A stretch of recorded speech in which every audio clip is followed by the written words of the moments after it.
Hello, everyone, and welcome to this news conference to discuss Human Rights Watch and Justice Empowerment Initiative's new report titled Between the Hunger and the Virus, the Economic Impact of COVID-19 on People Living in Poverty in Lagos, Nigeria. My name is Anyetie Ewang. I'm the Nigeria researcher at Human Rights Watch and the co-author of this report. I'll be moderating this event, which will run for about an hour. We will begin with a discussion with our three panelists who will answer a few questions I will pose to them.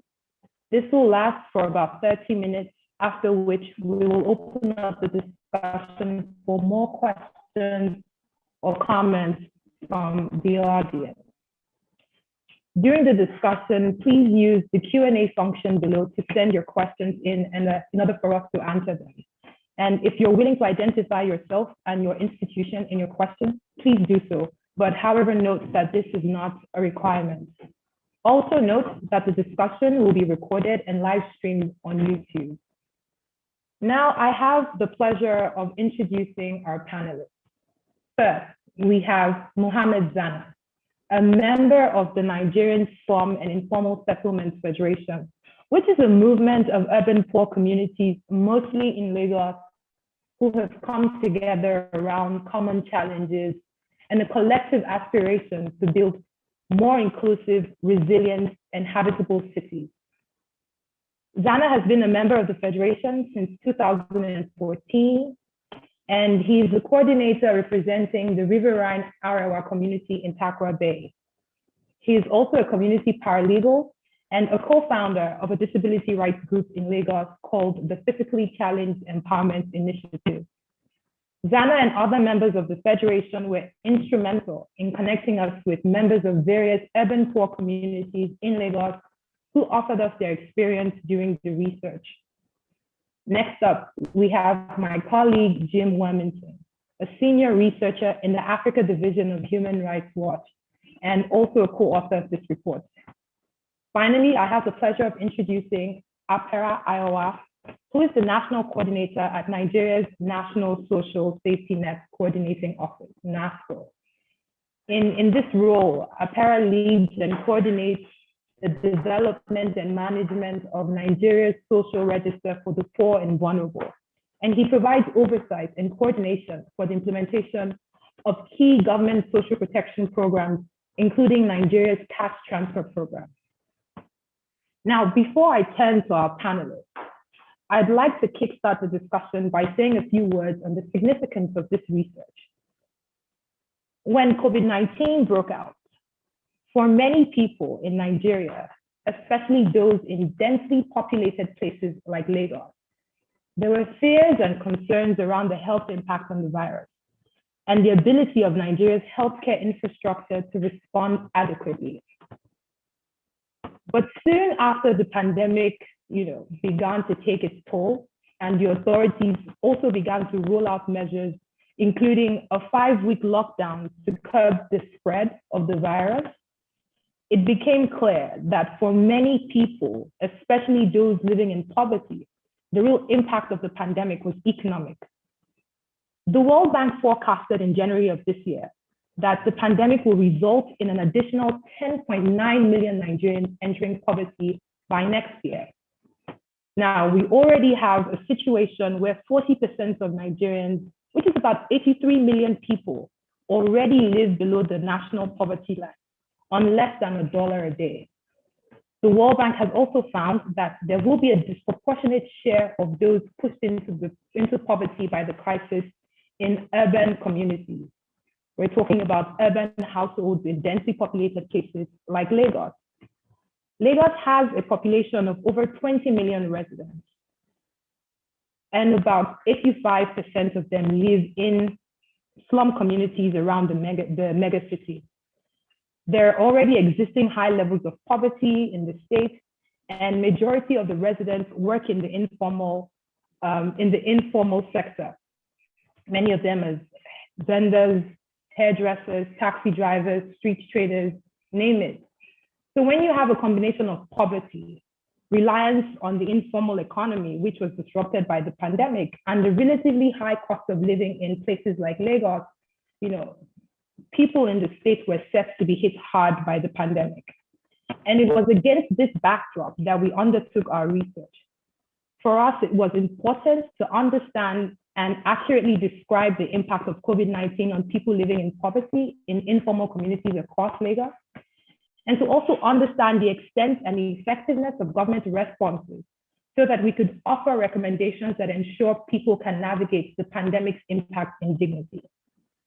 Now, to get us into the discussion on our findings, beginning with the impact of the pandemic on the urban poor, I'd like to ask Mohammed Zana my first question. Zana, you have worked as a member of the Federation for about 8 years. In your work, you've brought attention to the plight of people living in urban poor communities, and you've done so much in trying to advocate for better conditions. Tell us a bit about the communities where you live and work. What are the everyday realities for people who call these places home? Thank you very much for having me on this program. I live in Lagos State, and Lagos, we have about 20 to 22 million people living in Lagos. And 2/3 of these people live in slums or semi-slums. And most of these people survive on what they make every day. And these slum communities are the most densely populated part of Lagos State, whereby we have 10 to 15 people living in a single room without access to ventilation, without access to basic social amenities. So these people survive on what they go out and make every single day they went out. There's no proper drainage system, there's no electricity, there's no the drinking water in these communities. People are literally surviving on their own, on the little that they got every day as they go out to survive in the street of Lagos State. There isn't no proper medical center there. Most people are more or less dependent on self-medication in those communities, because even if there is a hospital nearby, they can't afford it. And if they get there, it's a private hospital. The government hospital, no, there isn't much. Thank you, Zana. You paint a very bleak picture. Can you tell us a bit about people's experiences during the COVID-19 lockdown? I mean, people in these urban communities. What were their fears and their concerns, and how did they manage to get by? Yeah, actually, when it happened,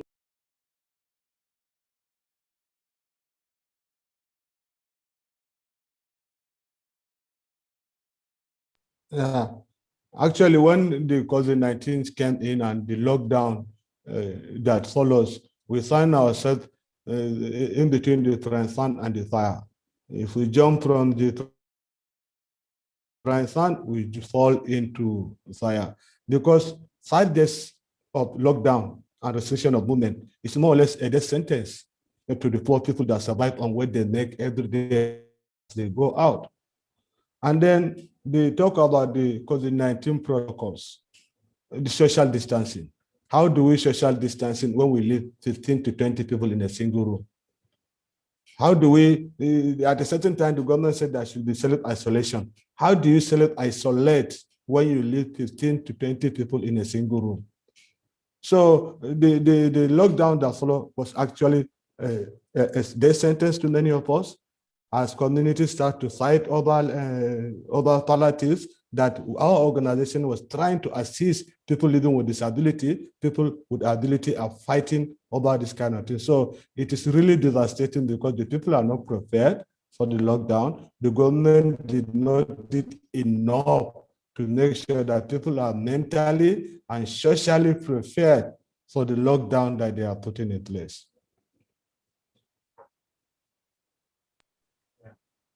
Thank you, Zana. Yeah. And on to my next question. Even beyond the lockdown, how have people continued to fare in these communities?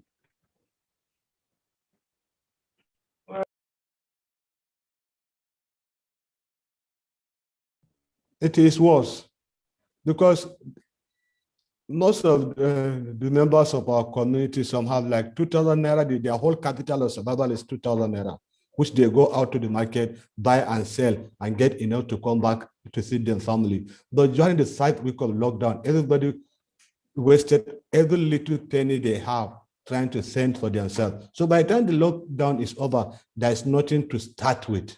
So life is a struggle for everybody.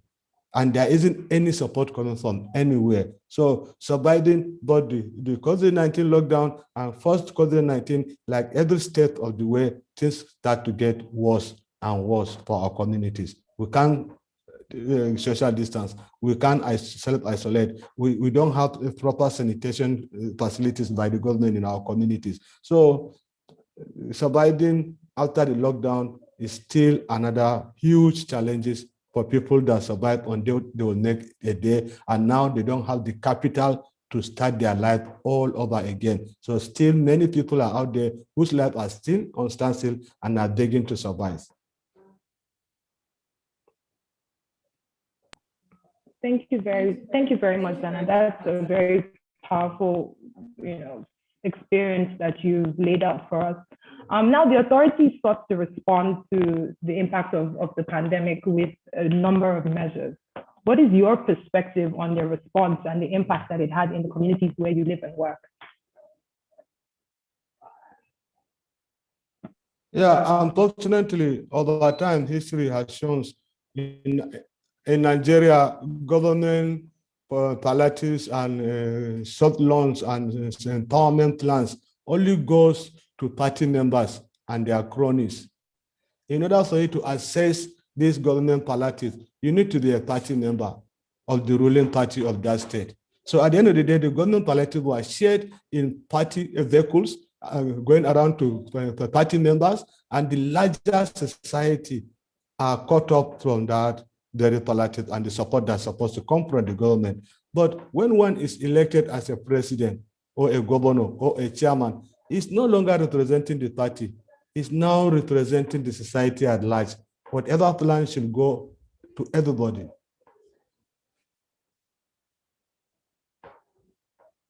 Thank you very much, Dana. I mean, what you said reminds me of one of the stories that I documented during the course of this research. Just the tales of acute suffering and deprivation during the lockdown. There was a man with a family of about 6 people who told us that at some point his family could not afford to eat dinner. And just so they could fill up their tummies and go to bed at night, they had to mix water and salt and all drink that. And he had, very little children of primary school going age, and it was just very devastating for him during that period. Now I'd like to turn to Jim. Jim, you've heard firsthand from Dana just how devastating the COVID-19 crisis has been for people living in urban poor communities in Lagos. And this is what we documented during the course of our research. But what exactly does the data from the research show in terms of the widespread impact of the pandemic on people in these communities in Lagos? Yeah, thanks, Anyese, and I agree, Dana. Thank you for that very powerful description of the communities that you live and work in and the impact of the pandemic in those communities. As you say, Anyese, I mean, the data that we were able to analyze in the context of our research, which primarily came from the Nigerian National Bureau of Statistics, really puts what Zana has been talking about in context and shows just the sheer scale of the hunger and deprivation that we've seen during the pandemic. I'm just going to show this slide here to start things off. So this is a slide that is nationwide. So it's showing hunger across Nigeria, not specifically in Lagos, and tries to compare the experiences of people in 2020, so during the pandemic, with similar surveys that were done in 2018 to 2019. And so, for example, you can see that in households that were being asked about what had happened to them in the last 30 days, in May of 2020, almost a quarter of households had an adult that hadn't eaten for a whole day. So there wasn't enough food in the household for one adult to eat for a whole day. Even by August, after the lockdown, that figure actually rose to a third of all households and then dropped down to 18% in November of 2020. So again, a third of all households in August had somebody who didn't eat for a whole day because they didn't have the money or resources. And you compare that to what was happening in 2018, 2019, where it was only 6% of households. So that's the dotted red line that runs across the map. So a third of households in August 2020 and only 6% in 2018, 2019. Similarly, I think perhaps even more powerful, if you look at the number of households who ran out of food completely in the last 30 days prior to being interviewed, that was 58% of households in May 2020, around the period of the lockdown. It rose to 59% in August and then 48% in November 2020. And again, you can see that's pretty much double the levels of hunger that were existing in 2018 and 2019. And I think, having heard from Zana, what's really important to say is that these numbers equate to millions of individual households and tens of millions of individual people who, like Zana has described, either lost jobs or lost income. They were asking children to skip meals and try to kind of get by, as you said, Anitye, with boiled water in the evenings, or who were taking on debt. And there's been a lot of data that's also shown that people took out small loans simply to buy food and then have really struggled to pay that money back as the pandemic has progressed.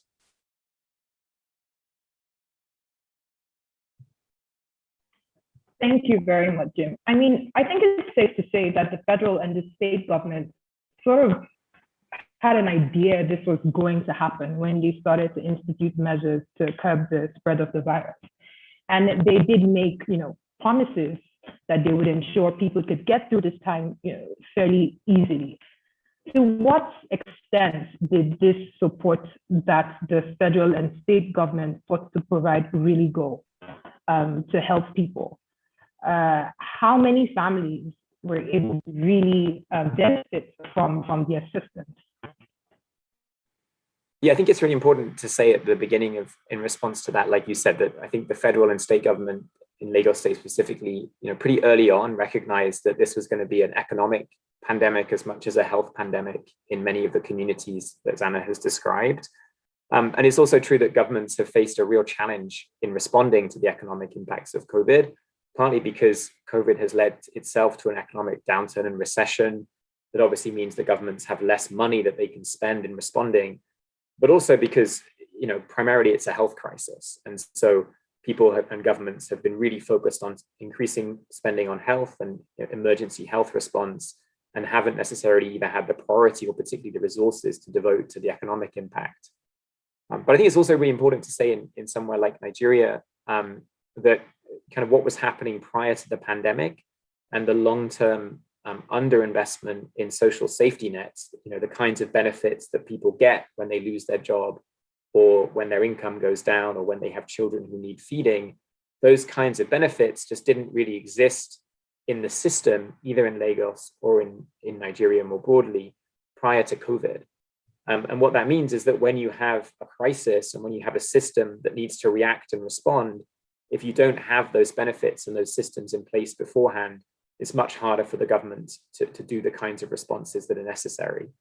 And so the World Bank, for example, in 2019, found that only 4% of the bottom 40% of Nigerians actually had any access to a social safety net, even prior to the pandemic. And so that just gives you a sense that if only 4% of the bottom 40% had any access to a social safety net, it was going to be very difficult to protect people when this kind of economic shock hit.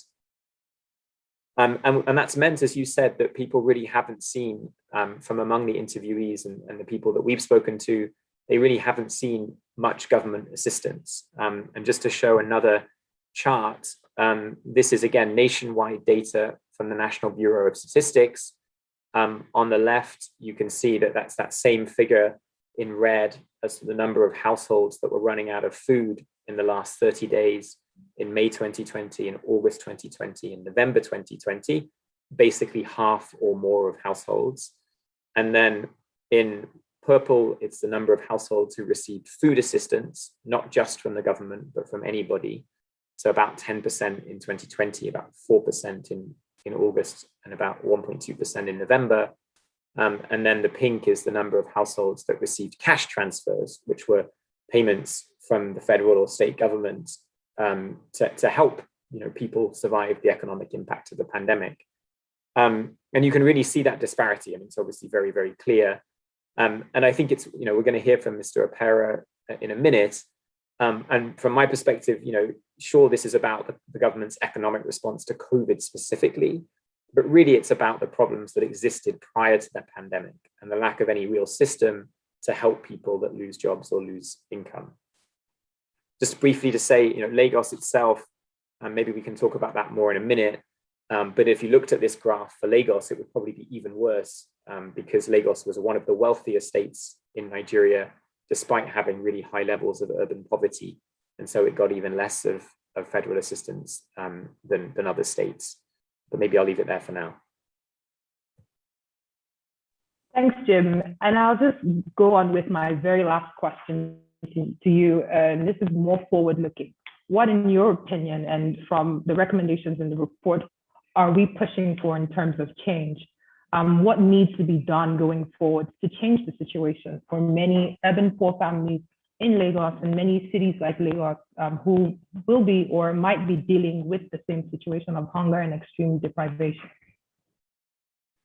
Yeah, I mean, I think the first thing to say is that this pandemic has obviously exposed inequality in lots of different forms, be it in terms of access to healthcare, be it in terms of the conditions that people are living in and the needs for investment in infrastructure in communities so that people have access to water if they're at home or those kinds of things. What our report really focuses on is what I touched on earlier, which is this idea that prior to the pandemic, there really wasn't any system of welfare or social safety nets that meant that if you were losing your job in Lagos or if you were losing your job across Nigeria, you had access to the kind of unemployment benefits or child benefits that we've seen in so many other countries in the world support people during COVID, but that Nigerians in Lagos specifically and more broadly haven't had access to.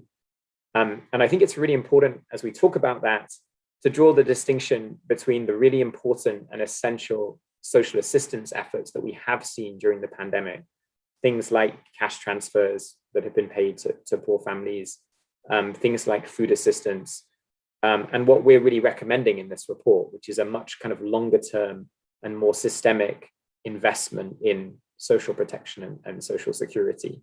And there's a great quote in the report that I think reflects that, which is to say that social assistance measures that come during a crisis, like food assistance or cash transfers, they meet a limited number of beneficiaries' needs for a limited period of time, because they're a crisis response. And so they are the government and donors putting money together to try to help people during a crisis.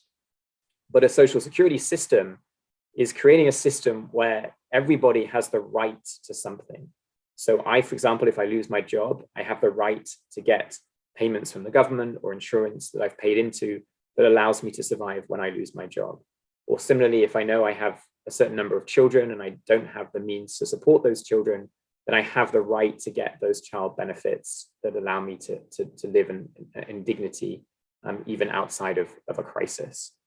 And so what our report really recommends is that while we think it's really, really important for the government to continue with the kind of social assistance, cash transfers, food assistance in the really short term that we've seen in the pandemic, we also think it's really, really important that Nigeria pushes towards building a more systemic and more institutionalized social security system that allows people to receive support all the time to anybody who needs it. And we appreciate that that's a really big change, but I think that's the kind of bottom line recommendation that comes out of this report. Thanks, Jim. Before we hear the government's perspective from Mr. Apera, I'd like to remind our participants that you can send in your questions through the Q&A function that's on the bottom of your screen. We look forward to receiving them and answering many of them as we can. Now, Mr. Apera, you've heard, everything from the experiences in many urban poor communities in Lagos, the very significant data that our research found in terms of the number of people who went hungry during the pandemic, and really what needs to change in order for us to see more hope when we're talking about social security and social protection across the country. But I'd like to ask what for you are the strengths and weaknesses of the response from the National Social Safety Net Coordinating Office so far, and to the impact of the COVID-19 crisis on the urban poor. Thank you very much, Anita, and everyone, and hope you hear me very well. First is still, I agree totally with Jim on the fact that prior to now, Nigeria didn't have a shock responsive social protection system. But the pandemic then sort of brought the opportunity, and the government has taken fully that opportunity to begin to develop a shock responsive framework, starting with the register. So the government designed what we call the Rapid Response Register, targeting the urban poor, to a purely scientific methodology using satellite imagery in identified poor, peri and semi-urban political wards of the country, wherein we target through the use of SMS and USSD codes to solicit respondents to register, and then the information is validated and will come onto the social register. Now, I would like to share quickly a slide deck that would then indicate to you, let me see quickly, that's this. So part of what the federal government did, unfortunately, I would have tried this before. Anyway, if you go to the Vice President's web page, Vice President Yemi Osibanjo, and you look at the speech of the launch of the Rapid Response Register, the Vice President said, and I quote, "The groundbreaking success of the Rapid Response Register now emboldens us to achieve our aspiration of a social security program for a minimum of 20 million Nigerians in the next 2 years."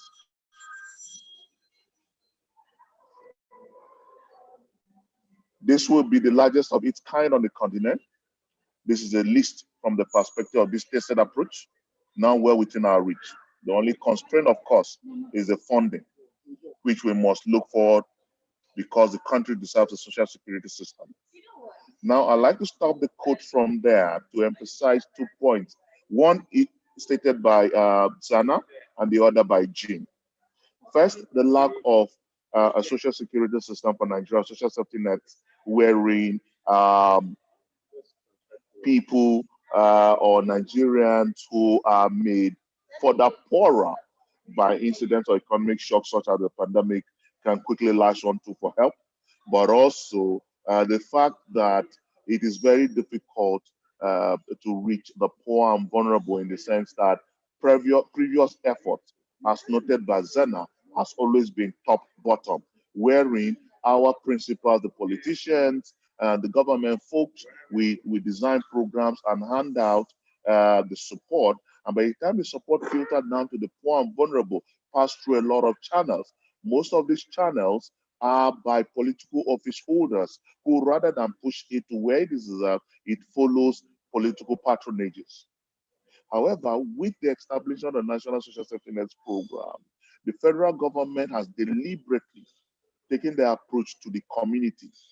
And the social register is raised by the community themselves, who identify the poor and vulnerable within the community through a very transparent process and bring them onto the social register. With the pandemic, the urban poor, who were most impacted because, like you said, Anita, 5 weeks of lockdown ensured that they did not have access to their sources of income. They did not have access to the streets where they sell or they hawk. They do not have access to the hotels where they go to clean or the industry that they go to clean. Most of the industries got affected adversely in that they have downsized, and these people are rendered jobless. These are the folks that the country is now targeting to the Rapid Response Register. As they come onto it, we identify them, we register, and government, it's already paying. Like in Lagos State, where we did the pilot in Aguru and other two political wards in Lagos State, we identified about 1,300, and we're paying cash transfer of 5,000 naira. Some of them have collected, but the wheels of government, as we grow a little bit slower, and because of the funding challenges, we are only doing 1 million across the country. However, like the Vice President quoted, the speech I quoted, he noted very clearly that the challenge will be funding. So one of our challenges from the government point of view, it's funding. The other is, of course, the infrastructure. When we started this program and expanding it widely in the country, our infrastructural deficit comes very strongly to the fore. For instance, you are doing this through text messages, and you can only do batches of state. You can't do the whole state at the same time, because then you clog the network system. You make it slower. And so with the NCC and the telcos, will tell you to go a bit slower, you don't push it that much. The third problem is the fact that there's general apathy against government programs and government initiatives. People don't just trust. It is not only in Nigeria, it's across the globe, right? People don't just trust government initiatives. So you find a lot of people not coming up to the program because, oh, are we sure if you do this, monies will come to these people or not? But of course, you also have the challenges of folks who fraudulent, folks who take opportunity of this kind of initiative to scam people out of their entitlement. So there are those kind of issues. However, that has not deterred government and government efforts. Through the Rapid Response Register, we have so far identified 1.9 million poor and vulnerable individuals around the country. And we are still counting the numbers. Through the social register, we have 36 million individuals. At the break of the pandemic, states like Osun State used the social register to distribute food to their elderly. States like Lagos have now issued an executive order from the governor that all initiatives to use the social register.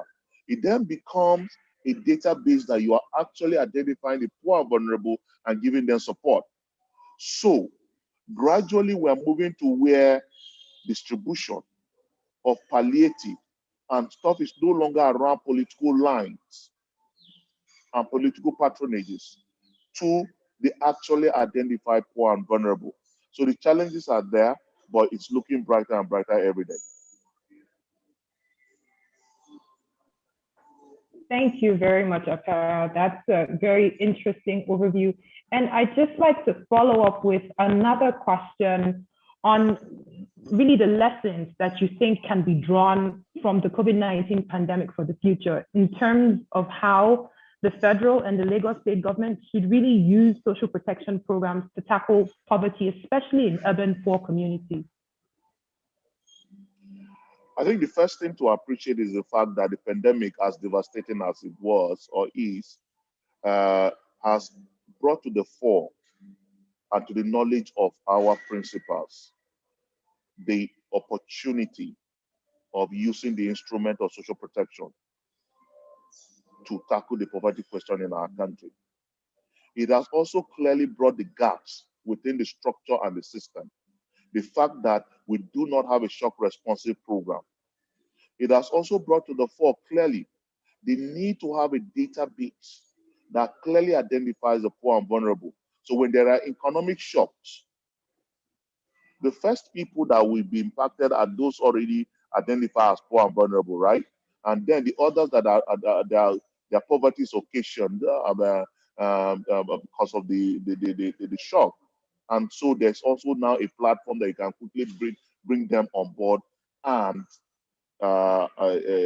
provide support for them. So for the federal and the state government, Lagos state government in particular, this was very clear. And you recall, it is within this pandemic period that Lagos state government has issued an executive order that all social intervention programs should mine from the social register. To answer Mr. Zana's curiosity, is the fact that the question will be, there is a social register everywhere in the Lagos communities? The answer is clearly no. But it's work in progress. Every day, the Lagos State team working through the local government teams that understand the local context within their local governments and their communities are working and raising the social register. At the start of the pandemic, the Lagos State social register, for instance, was around 30,000 poor and vulnerable households. Today, the Lagos State social register is over 300,000 poor and vulnerable households, made up of over 1 million individuals and still counting. So it's work in progress. At least we have a database that can only increase. With the rapid response register, we have additional, from Lagos State alone, we have an additional 100, 200,000 individuals and still counting. Gradually, we have a database you can rely on that you can identify these people.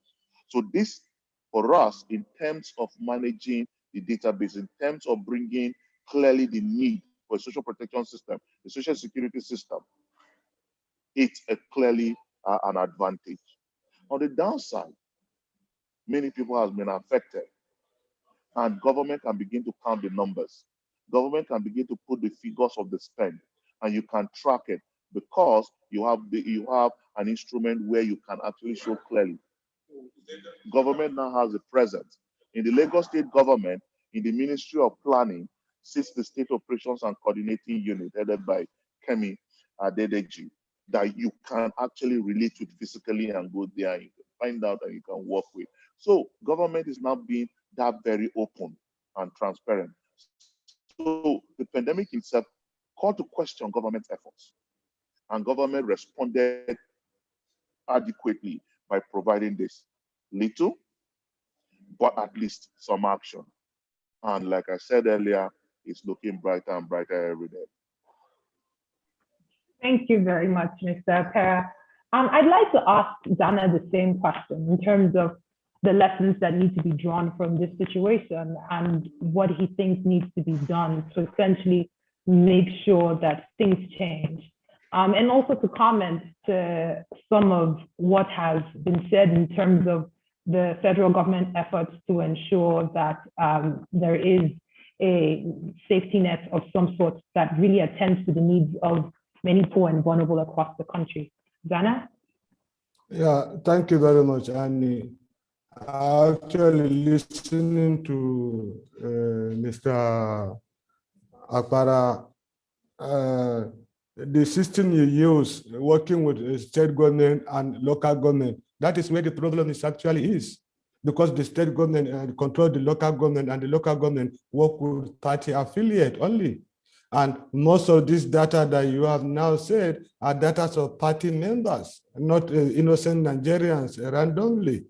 If the government want to really get the adequate data and reach to the people regardless of their party affiliation, then your department need to go outside the box and then meet with grassroots movement organizations who are actually non-political and non-profitable organizations to be able to reach out to the larger population that needed it. But so long as this is a system that is run through the local government, we are in our communities, we see party members dress, going to local government, and they come back with palliative from local government. But they didn't invite the rest of the community, they only call their party members, their cronies. So all this data that you are saying, sir, unfortunately, it is just political affiliate and cronies data, but not the wider Nigerians. So for it to get more brighter, you need to step out of the current existing system and then reach out to social networks, grassroots movements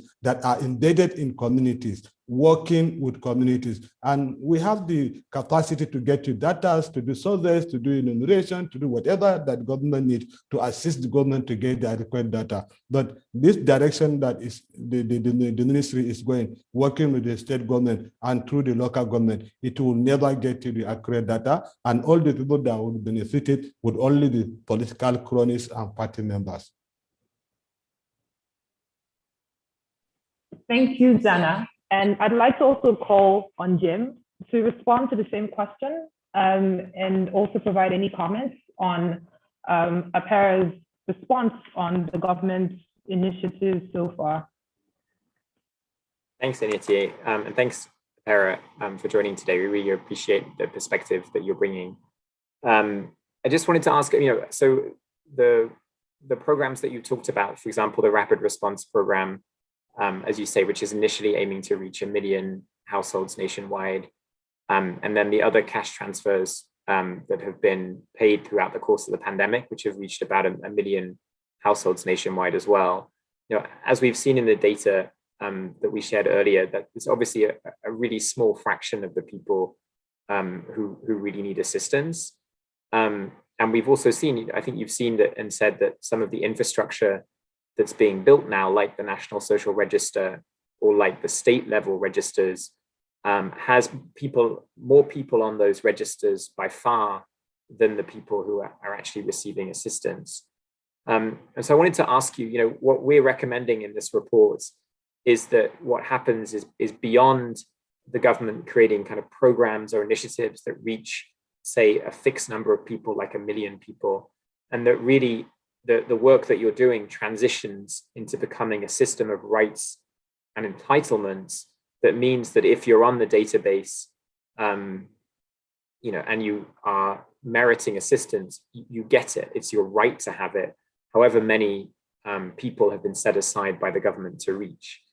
And so it would be interesting to hear from you as to how you think Nigeria and states like Lagos State can transition from these kinds of social assistance programs that reach a fixed number of people to a true social security system that provides people with rights and entitlements that means they get assistance whenever they need it.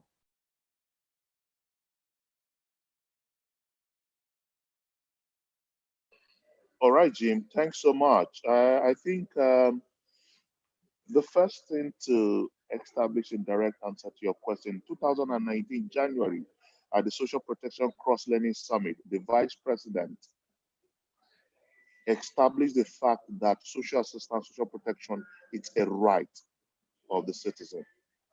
He has pursued this dream, and partly why the federal government created the Ministry of Humanitarian Affairs, Disaster Management, and Social Development. And we did also become a passionate woman at the helm of affairs that's really passionate about the cause of the eradicating poverty in the countryside, the Omar Farouk. And through that, we have had several initiatives.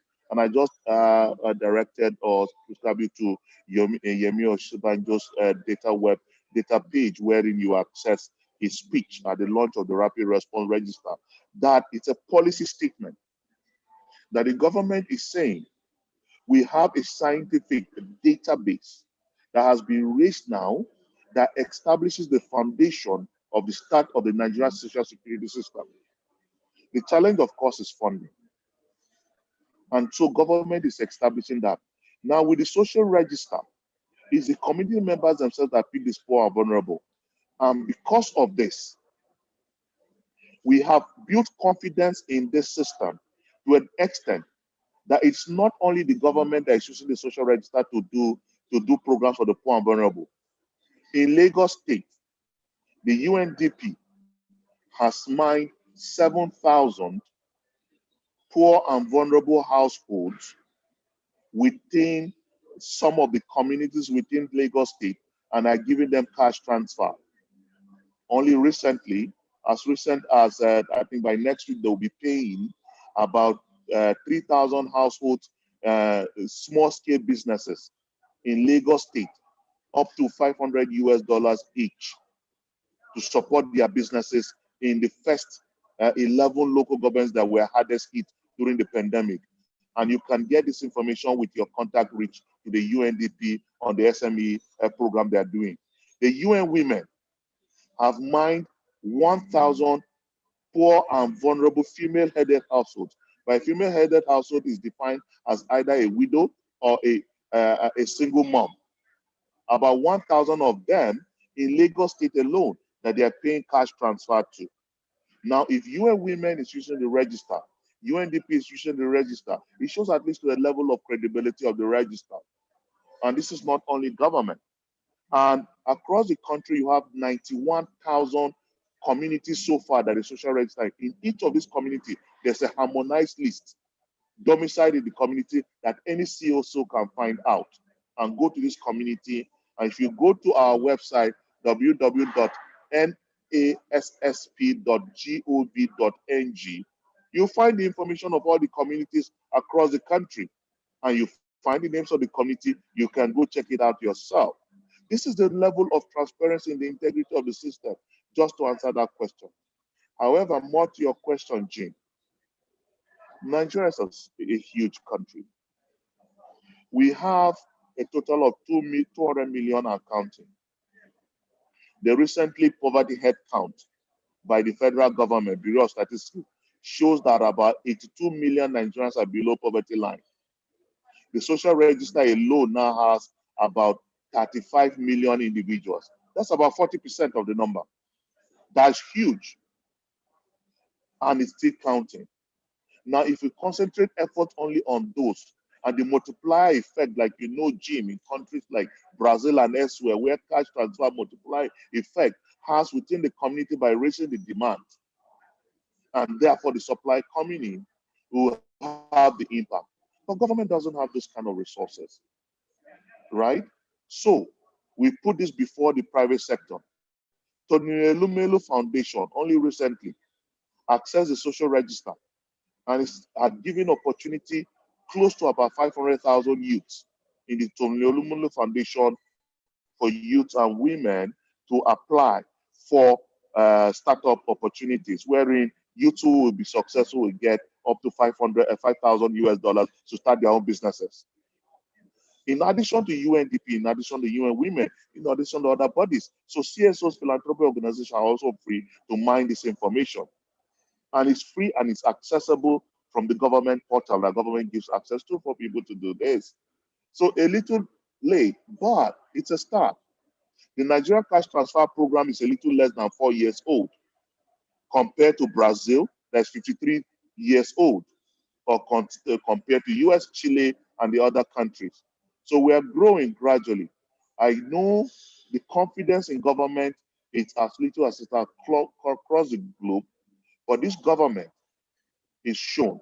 And I've been around around international development, including CSO, which is my background, for close to 25 years or 30 years now.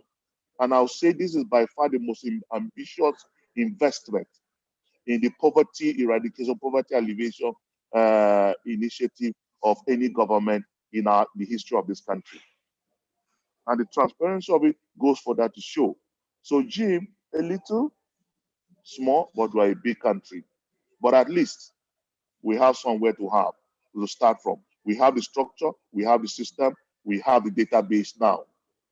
We can only go from here. Thank you very much. Mr. Perry, we have a question for you from one of our participants, and it says that you mentioned the main challenge is funding, but also early on in the conversation, the panelists pointed out the fact that there's a lot of distrust in government in how these funds are being used. How do you think the government should work on building trust so that it can reach more people? Interaction, communication, being transparent. The integrity or otherwise in what NASCO is doing and the social register lies with the communities and the people. If you go to the 91,000 communities, each of them, if you go there, you find the community harmonized list, where the community members who have selected one female and one male sign off on this list, and the list is domiciled in the community. By showing this level of transparency, by being able to give ample access to government databases and information, build trust. By people beginning to see people within their communities access some of this support, build confidence. For instance, you all remember the recent story in Kwara State, where the beneficiaries of the cash transfer contributed money to build a classroom block. As soon as that was televised by BBC, it attracted the state governor that visited the state, the community, and took over that school. The governor of Kwara State have now even refunded the money that the women contributed to building the school. They have taken over the school. They have awarded contract to build the school further and also to pay the teachers. In Ebonyi State, the social register exercise brought out a blind woman that was in a community that was completely forgotten. The Ebonyi State governor, when the case was made popular through a televised program of Ebonyi State Social Register, the governor approached the woman. They built a house for the woman now. This woman has no political affiliation, knows nobody, but she now has a house. Now, you say it's little efforts in a big country, but at least they are the efforts. And so we acknowledge that. So gradually with this kind of cases, working with Zana and his colleagues around the globe, like we're engaging CSOs all over the country. At the moment, we have employed and we have engaged close to 30 CSOs around the country that are monitoring our programs as third-party monitors. They are publishing these results of the third-party monitor. And each just have published one result. Cheers just published one scorecard. By constantly engaging with the public and showing this, and by them seeing their neighbors are benefiting in real time, helps you the confidence. It's a long way to go, I'll tell you, and government is first to acknowledge the fact that it's going to take us a long time, but it's a step in the right direction. I think I'll ask one final question to you, Apera, and to Jim, and then give all the participants a chance to provide final comments before we bring this discussion to a close. We're almost at the top of the hour. And I'll start with you, Apera, and then I'll ask Jim to respond as well. Apera, you've pointed out that Nigeria is a big country and that there's a lot more that needs to be done, although the government has started. And a lot of this also depends on the sort of a funding that's available to be able to, rapidly increase cash transfers or provide other sort of social security measures that ensure citizens live in dignity. If the authorities were seeing this as a priority, what do you think some of the funding channels are that should be explored and can be explored to ensure that we're reaching as many people as possible? Okay, by building confidence in the system and socializing the capacity that we now have, more and more people will come on board. So for instance, state governments are now taking the challenge. State governments like Lagos State, Kaduna State, and a host of other governments are bringing state-owned initiatives and mining from the register and attending to it. We have private sector, like I mentioned in Elumelu. We have donor agencies like UNDP and co, where those funds come from that are taking up. We have individuals as well who are taking up. We have individuals who are now taking up and paying health insurance for their communities, because with the MOU we signed with the National Health Insurance Scheme, all states are mining from the social register to do community-based health insurance scheme. And you are having community members now pay for health insurance of the identified poor and vulnerable in their communities. We have 2 or 3 examples around the country. Now, these are opportunities. We have individuals, private individuals that have resources to support their communities. But because hitherto there was no clear-cut, transparent process of identifying these people, they didn't have faith in it. And so they were not doing it. But by constantly socializing this, we're beginning to encourage people to begin to invest in their communities and in the poor and vulnerable. So I say, constantly putting this before, and the forum like this, which I want to thank you very much for this kind of opportunity and showcasing what government is doing, engaging with CSOs like Zana and the colleagues all over the country, gradually builds the system, the confidence for private sector to come in, and also other state governments, which the funding sources are there, and also, of course, donor agencies. So it allows government channel funds appropriately and then limit leakages as much as possible and waste. As you know, even with government, once we're able to limit leakages and wastages to a BRS minimum, the value, it's far more, even with the scarce resources that government has. Thank you very much. And maybe, Jim, in responding to the question about funding as well, you can just put in there your final comments before I go on to the other participants.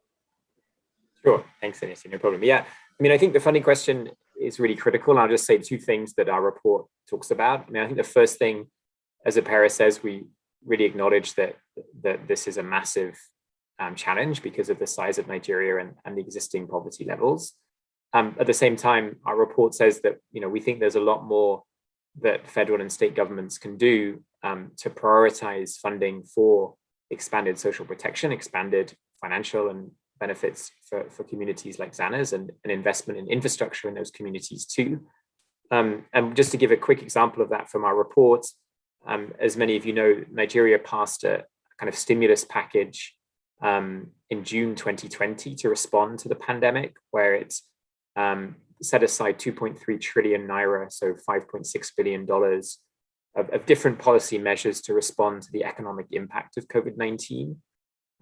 Obviously, that's not a lot of money in the context of other responses by wealthier countries, which I'll talk about in a minute, but is still a huge amount of money. And of that package, there was $211 million that went specifically to social assistance measures like the cash transfer programs that Apera has talked about. And so that's less than 5% of the package. And we talked about with the federal government, including the finance ministry, about why the level of assistance for social protection was so low. And part of the response was that there was also an objective of preserving jobs and using other forms of stimulus to preserve jobs. But it's also true that a lot of those programs primarily benefit people in the formal job sector. So not people living in informal communities, not people working in the informal sector. And so we think there's a lot more that the federal and state governments can do to really focus on investment in social protection and increase those resources domestically that are available to help the communities who really need them. At the same time, this is also a pandemic that, as we all know, has really exposed the massive global inequality that exists.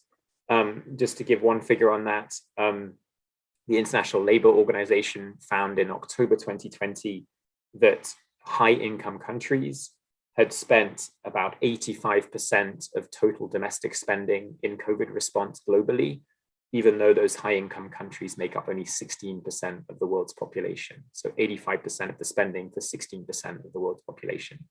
And one of the recommendations that we make in the report is that wealthier countries, both through technical assistance and financial assistance, really need to help lower middle income countries like Nigeria and obviously even poorer countries across sub-Saharan Africa to really think about how to build out these expanded social safety nets and provide the resources to do so. I'll leave it there. I think that it would be great to hear from Zana before we go, and thanks to Apera and Zana for joining. Thank you.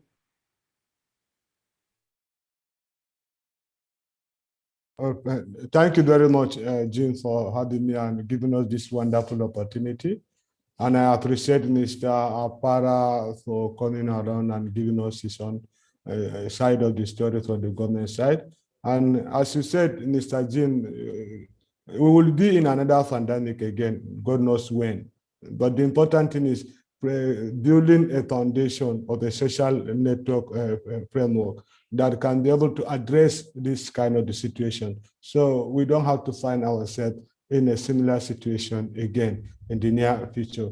And my strongest advice to my brother, Mr. Apara, is for government to try to engage a non-governmental organization, a grassroots movement, try to work with this organization because they are on the field, embedded in these communities. And even the Lagos State government, we have a lot of work we did with the Lagos State government, where we carry out C40 survey in the area of energy uses and cooking and other stuff like that. So you can see that even the state government reach out to a grassroots movement to get adequate data where they cannot reach to. And working with them at the long run, it is always political party cronies that are end up being appreciated for their political sacrifice during the election. So at the end of the day, they end up getting the benefit, but the larger people will not.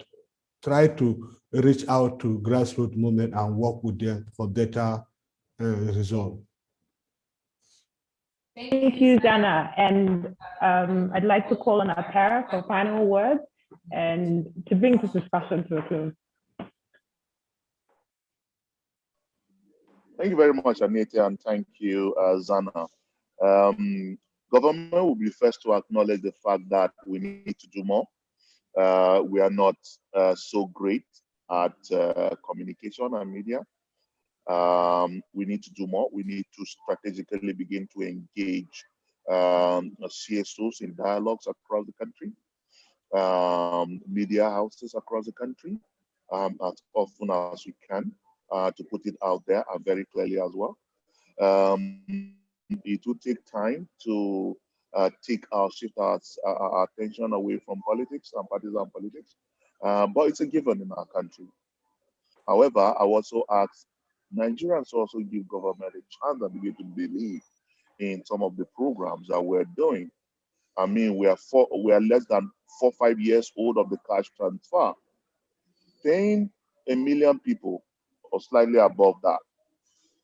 You cannot compare with the Brazil that's 53 years old of a cash transfer, or a UK or US. We'll get there, but with the support of the CSO, the support of everyone, believing that at least we are doing something, together we can salvage our country. We should know that the responsibility for each of us, as the government has a huge responsibility of looking after us, with looking at the social system and support, our citizens will also have a responsibility in believing in the actions of our government and giving them the benefit of the doubt. So, and together we can only do it better. So I thank you very much for the opportunity, and we are very happy at any time, to be available to you, CSOs, anyone, to address some of the questions that you may have. And you are free to visit the websites that government has established. You're free to come to www.nasp.gov.ng, find out more. You're free to go to all the states. Every state ministry of planning has a state operations coordinating unit, and the state coordinators will be very happy to engage with you even at short notices. Thank you. Thank you so much to our panelists, Zana, Jim, and Mr. Para, for spending time here with us to have this discussion today. And thank you to everyone who joined us to listen in. The report is available on our website, as well as other materials that we've used to publicize it. So if you're interested, please find them and do share. Thank you again, and enjoy the rest of your day.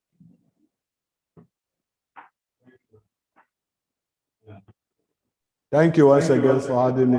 Thank you, and bye-bye. Thank you very much. Bye-bye. Bye-bye, sir.